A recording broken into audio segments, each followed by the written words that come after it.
بسم اللہ الرحمن الرحیم۔ السلام علیکم ناظرین، آئیے ہم آج رمضان المبارک کے اختتام کے بعد شوال المکرم کی پہلی تاریخ یعنی عید الفطر کے دن کی خصوصیات اور اس کے فضائل کو جانتے ہیں۔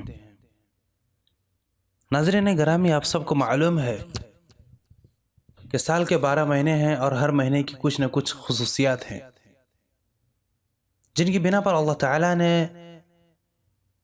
انہیں دوسرے مہینے سے ممتاز کیا ہے۔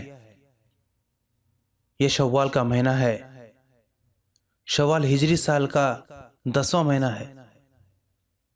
اس ماہ کی بہت سی خصوصیات اور فضائل ہیں۔ ان میں سے ایک اہم خصوصیت یہ ہے کہ اس کی پہلی تاریخ یعنی یکم شوال کو مسلمانوں کی 2 شرعی عیدوں میں سے پہلی عید یعنی عید الفطر کا دن ہونے کا شرف حاصل ہے۔ یہی وہ دن ہے جس میں مسلمان مرد، عورتیں اور بچے غسل کر کے اچھے کپڑے پہن کر اللہ اکبر لا الہ الا اللہ واللہ اکبر وللہ الحمد کی صدائیں دل نواز بلند کرتے ہیں اور اللہ جل شانہ کی کبریائی کے گیت گاتے ہوئے عیدگاہ جاتے ہیں اور وہاں 2 رکعت کی عید کی نماز ادا کرتے ہیں اور امام سے خطبہ سنتے ہیں۔ پھر ایک دوسرے کو عید کی مبارکبادیاں دیتے اور دعوتیں کھاتے اور کھلاتے اور ہر طرح سے خوشیاں مناتے ہیں۔ ناظرین گرامی، یہ دن در حقیقت روزہ دار کے انعام اور بخشش کا دن ہے۔ رمضان المبارک کا مہینہ بھی در حقیقت ٹریننگ، تربیت اور امتحان کا مہینہ تھا، اور عید کا دن اسی امتحان میں کامیابی پر انعام لینے اور خوشی اور جشن منانے کا دن ہے۔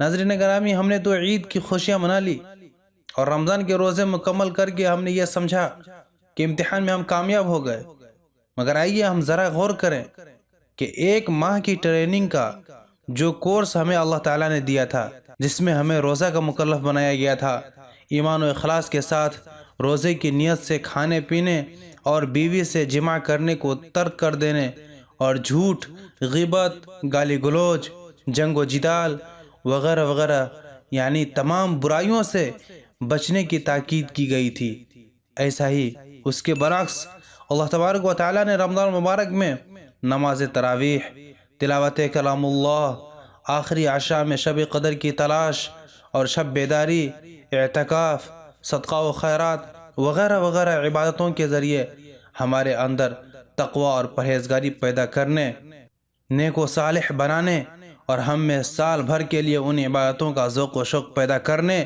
اور اس کی اہمیت کو ہمارے دلوں میں جاگزین کرنے کی کوشش کی گئی، اور بتایا گیا کہ روزوں کی فرضیت کا اصل مقصد ہی تقوی اختیار کرنا ہے، جیسا کہ اللہ تبارک و تعالیٰ کا فرمان ہے۔ بسم اللہ الرحمن الرحیم، یا ایہا الذین آمنوا کتب علیکم الصیام کما کتب علی الذین من قبلکم لعلکم تتقون۔ اے لوگو جو ایمان لائے ہو، تمہارے اوپر روزے فرض کیے گئے ہیں جیسے تم سے پہلے کے لوگوں پر فرض کیے گئے تھے، تاکہ تم متقی اور پرہیزگار بن جاؤ۔ اور آپ جانتے ہیں کہ کسی بھی کورس میں اصل کامیابی یہ ہے، اس کا جو مقصد ہے وہ حاصل ہو جائے۔ صرف کورس مکمل کرنا اور پھر اس کی تکمیل پر جشن منا لینا اصل کامیابی ہرگز نہیں ہے۔ اس ناحیے سے آئیے ہم غور کریں کہ ہم نے رمضان کے روزے رکھ کر کورس تو پورا کر لیا، اس کے بعد جشن اور عید بھی آج ہم منا لی، مگر کیا جو روزہ اور رمضان المبارک کی دیگر عبادتوں کا مقصد تھا وہ ہم نے حاصل کیا؟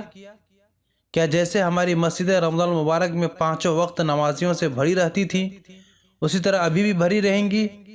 کیا جیسے رمضان میں ہم اور ہمارے اہل خانہ نے قرآن کی تلاوت کرتے تھے، کیا اسی طرح اب بھی قرآن کی تلاوت کریں گے؟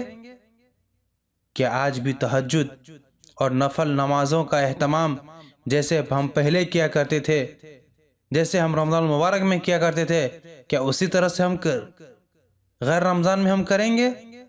کیا صدقہ و خیرات کا جو جذبہ ہمارے دلوں میں رمضان میں موجود تھا وہ اب بھی رہے گا؟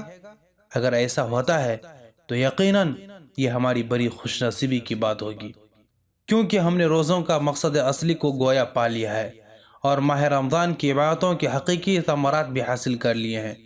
اور اگر رمضان المبارک کو الوداع کہنے کے ساتھ ساتھ ہم نے نماز، روزہ، صدقہ، زکوٰۃ، خیرات، تلاوت قرآن، شب بیداری، اعتکاف، ذکر و اذکار، جتنی بھی ساری عبادتیں ہیں، ان کو بھی اگر رمضان کے ساتھ ساتھ الوداع کہہ دیا تو اس کا مطلب یہ ہوا کہ اس عظیم الشان ماہ کی برکت اور فیوز سے ہم محروم رہ گئے، اور رمضان کے روزوں اور دیگر عبادتوں کا اصل مقصد سے ابھی ہم کوسوں دور رہ گئے ہیں، اور بھوک اور پیاس، تھکاوٹ اور شب بیداری کی زحمت کے سوا ہمیں کچھ بھی حاصل نہیں ہوا۔